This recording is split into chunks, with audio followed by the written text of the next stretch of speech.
Hello, and welcome to Let's Get Lit. Now, today's episode is going to be a review of the movie Frankenstein from 1934, I believe, with Boris Karloff as the creature. So, I'm going to start off by saying this. Do not watch this movie if your intention is to skip reading the book. The movie from 1934 is about 20% of the book that they kept in. So, this is going to be a fun review. So I'm going to start off with the positive, what I liked about the movie. The movie, you can tell, is like the first monster movie in history, or the first good monster movie in history. It's got the action and the suspense and the drama, and it's got everything that you would think of in a horror movie. It's got a great pace to it. It's very fast. It's only an hour and 10 minutes. It's very cute. And all of the cliches from monster movies, like the lightning and the laboratory with all the bubbles and gases and the mad scientist who, screams in the middle of the night and laughs and the lightning bolts, and it pretty much defined the whole genre of the 30s, 40s, and 50s horror films. And so it's great in that aspect. It's a great movie in its own terms.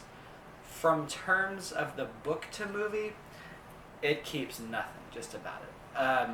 Some of the big key differences, the main scientist isn't even named Victor, which is, I kind of found a little bit mad. I was a little mad about that because they named him Henry, so I never understood why they changed his name. Because in the book, as you guys remember, Henry Clerval was Victor's best friend. Victor doesn't have a best friend in this in the movie. He has an assistant named Kravitz, or I think it's Kravitz. It's like the Igor. That's where you get Igor from. And he has the hunchback, and he's got the limp, and he walks like this, and he really, that's where that trope came from. And there's a whole section about the hunchback getting the wrong brain. And so instead of getting the normal brain, he gets the abnormal brain. And so that's kind of their reasoning as to why Frankenstein was a awful creature, because he had a abnormal brain. You do have the Elizabeth story that they kept from the book, but in the movie, Elizabeth is more of a very pushy, I want to get married, we're engaged. And that's pretty much her whole plot point. There's nothing really in the movie where they tell you that she, has been with Victor since they were kids, and there's none of the background. The father's very pushy. He wants them to get married. That's his whole goal throughout the film. And there's a few things that kind of make me mad a little bit. When Victor does his experiment and creates the creature, in the book he does it alone. It's just him and the creature, and he's more of scientifically he's trying to do this. In the movie, he does it in front of a crowd of like 5 people. So it's his father, and it's Elizabeth, and it's this guy named Victor, who I don't know who the heck he is, but he's just in the movie. It's weird. And then in front of his professor, Waldman, which they threw Waldman into it just wildly.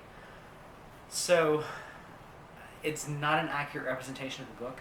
I definitely wouldn't watch it if your plan was to not read the book. If you want a very fun, entertaining horror film, by all means watch the movie. It is a classic. I love it for itself, not as a representation. I do feel that with today's technology and today's audience members, which audience members back then were very smart, I'm not trying to say they weren't, I feel like it's okay to talk more about morality and playing God now than it probably was back in the 30s. That probably, was a very taboo subject, at least for film.